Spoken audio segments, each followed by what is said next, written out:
सो आ चुके हैं फिर से एक न्यू वीडियो के साथ और आज देखने वाले हैं क्लास 12 का इकोनॉमिक्स का 30 MCQ ऑब्जेक्टिव क्वेश्चन। सो ये आर्ट्स, साइंस, कॉमर्स तीनों ही स्ट्रीम के लिए इम्पोर्टेंट है। सो यहाँ से प्रश्न आप लोगों को देखने के लिए मिलेगा फाइनल एग्जाम में। सो वीडियो को बिना देरी किए करते हैं स्टार्ट। और चैनल पे न्यू है तो चैनल को सब्सक्राइब करके बेल आइकन को ऑल पे सेलेक्ट कर ताकि नेक्स्ट वीडियो का नोटिफिकेशन सबसे पहले आप तक पहुँचे।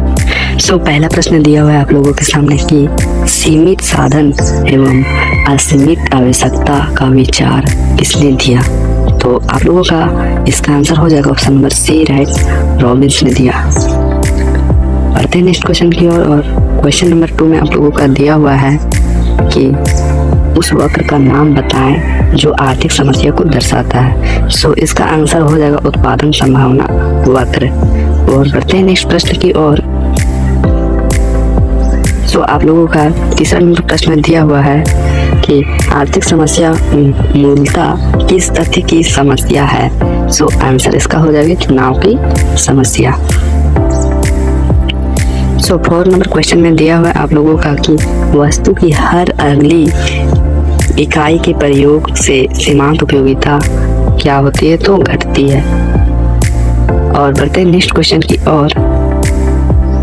तो नेक्स्ट क्वेश्चन आप लोगों का दिया हुआ है 5 नंबर प्रश्न कि किसी सामान्य वस्तु के मांग वक्र की ढाल होती है तो हमेशा यह ऋणात्मक होती है। और बढ़ते हैं नेक्स्ट क्वेश्चन की ओर। सो नेक्स्ट क्वेश्चन है कि दीर्घकाल उत्पादन फलन का संबंध निम्न में से किससे है। सो इसका आंसर हो जाएगा ऑप्शन नंबर सी, पैमाने के प्रतिफल नियम से। बढ़ते हैं नेक्स्ट क्वेश्चन की ओर। और आप लोगों का प्रश्न नंबर 7 में दिया हुआ है कि किस बाजार में AR और MR बराबर होता है। तो इसका आंसर हो जाएगा पूर्ण प्रतियोगिता बाजार, ऑप्शन नंबर सी राइट हो जाएगा। सो 8वां नंबर प्रश्न में है आप लोगों का दिया हुआ कि पूर्ति निम्नलिखित में से किससे जुड़ी होती है। तो इसका आंसर हो जाएगा आप लोगों का किसी समय की अवधि और कीमत, मतलब A और B दोनों, तो ऑप्शन नंबर सी राइट हो जाएगा। सो 9वां नंबर प्रश्न में दिया हुआ है कि किस बाजार में वस्तु विभेद पाया जाता है। तो आंसर हो जाएगा एकाधिकार बाजार में। बढ़ते हैं नेक्स्ट क्वेश्चन की ओर। सो 10वां नंबर क्वेश्चन दिया हुआ है कि निम्नलिखित में कौन स्थिर लागत नहीं है। तो आंसर इसका राइट हो जाएगा ऑप्शन नंबर सी, कच्चे माल की लागत। तो 11 नंबर प्रश्न दिया हुआ है किसी वस्तु का मूल्य निर्धारित होता है। तो इसका आंसर हो जाएगा मांग और पूर्ति दोनों के द्वारा। So option number C right हो जाएगा। और बढ़ते हैं नेक्स्ट क्वेश्चन की ओर।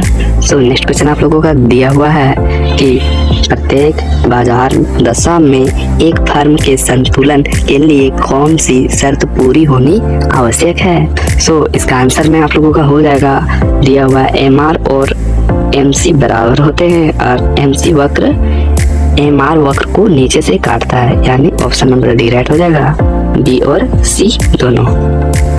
बढ़ते हैं नेक्स्ट क्वेश्चन की और आप लोगों का 13 नंबर क्वेश्चन में दिया हुआ है कि औसत लागत वक्र का आकार होता है तो कैसा होता है। तो U अक्षर जैसा। और प्रश्न नंबर 14 में दिया हुआ है आप लोगों का उत्पादन का सक्रिय साधन है तो क्या है। तो ऑप्शन नंबर डी राइट हो जाएगा, श्रम। सो क्वेश्चन नंबर 15 में दिया हुआ है कि मूल्य वृद्धि से विभिन्न वस्तुओं की मांग क्या होती है। तो ऑप्शन नंबर ए राइट हो जाएगा, बढ़ जाती है।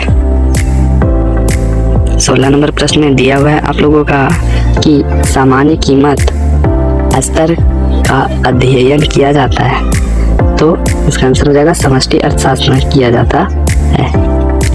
और नेक्स्ट क्वेश्चन आप लोगों का कि तृतीय क्षेत्र में कौन सी सेवाएं सम्मिलित होती है। तो आप लोगों का संचार राइट हो जाएगा। सो 18 नंबर प्रश्न दिया हुआ है कि राष्ट्रीय आय का मापन निम्नलिखित में से किस विधि से किया जाता है। सो इसका आंसर हो जाएगा उत्पादन विधि, आय विधि और व्यय विधि, यानी कि ऑप्शन नंबर डी राइट हो जाएगा, इनमें से सभी। सो 19 नंबर प्रश्न आप लोगों का दिया हुआ है कि MPC का मान होता है। सो आप लोग इसको कॉपी में नोट डाउन कर लें, क्योंकि ये 2025 बोर्ड में छप चुका है। एमपीसी से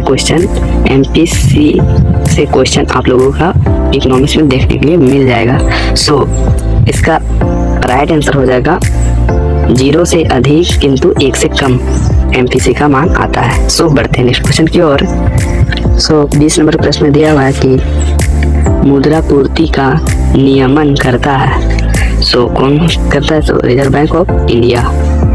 ऑप्शन नंबर बी राइट हो जाएगा। सो 21 नंबर प्रश्न में दिया हुआ है किन्स का गुणक सिद्धांत निम्नलिखित में से किसके बीच का संबंध स्थापित करता है? सो इसका आंसर हो जाएगा ऑप्शन नंबर ए राइट, निवेश तथा आय के बीच। बढ़ते हैं नेक्स्ट क्वेश्चन की ओर। तो 22 नंबर प्रश्न में दिया हुआ है निम्नलिखित में से कौन सा अप्रत्यक्ष कर है? तो इसका आंसर हो जाएगा ऑप्शन नंबर डी राइट, इनमें से सभी, यानी कि आपका उत्पादक शुल्क और बिक्री कर और सीमा शुल्क। सो बढ़ते हैं नेक्स्ट क्वेश्चन की ओर। प्रश्न नंबर 23 में दिया कि विदेशी विनिमय दर का निर्धारण होता है। सो इसका आंसर हो जाएगा मांग बल और पूर्ति बल द्वारा। और 24 नंबर प्रश्न में दिया हुआ है आप लोगों का कि मुद्रा का कार्य क्या है? तो मुद्रा का कार्य आप लोगों का हो जाएगा कि मुद्रा विनिमय का माध्यम है और मूल्य का मापक है, मूल्य का संचय है, यानी कि ऑप्शन नंबर डी राइट हो जाएगा। और बढ़ते हैं नेक्स्ट प्रश्न की ओर। सो नेक्स्ट प्रश्न आप लोगों का दिया हुआ है कि बजट के संगठक निम्नलिखित में से कौन है? सो इसका आंसर हो जाएगा बचत प्राप्ति हो, बचत व्यय। तो ऑप्शन नंबर बी राइट हो जाएगा, ए और बी दोनों। बढ़ते हैं नेक्स्ट क्वेश्चन की ओर। सो आप लोगों का 26 नंबर प्रश्न में दिया हुआ है कि राजकोषीय नीति के अंतर्गत निम्नलिखित में से किसे शामिल किया जाता है? तो ऑप्शन नंबर डी राइट हो जाएगा, इनमें से सभी को। बोले तो सार्वजनिक आय, करारोपण और सार्वजनिक ऋण। नेक्स्ट क्वेश्चन दिया हुआ 27 नंबर में आप लोगों का कि एनएनपी बराबर क्या होता है? तो आप लोगों का राइट आंसर हो जाएगा जीएनपी माइनस घिसावट। सो 28 नंबर प्रश्न दिया हुआ व्यापार शेष का अर्थ क्या है? तो इसका आंसर हो जाएगा आप लोगों का कि वस्तुओं के आयात और निर्यात से। तो 29 नंबर प्रश्न में दिया हुआ है देश में कागजी नोट जारी करने का कार्य कौन करता है? सो आंसर हो जाएगा केंद्रीय बैंक। सो 30 नंबर प्रश्न में दिया हुआ है गुणक को निम्नलिखित में से किस सूत्र द्वारा व्यक्त किया जाता है? तो आंसर हो जाएगा ऑप्शन नंबर बी राइट, के बराबर डेल्टा वाई बटा डेल्टा आई। सो आज का वीडियो यही होता है एंड।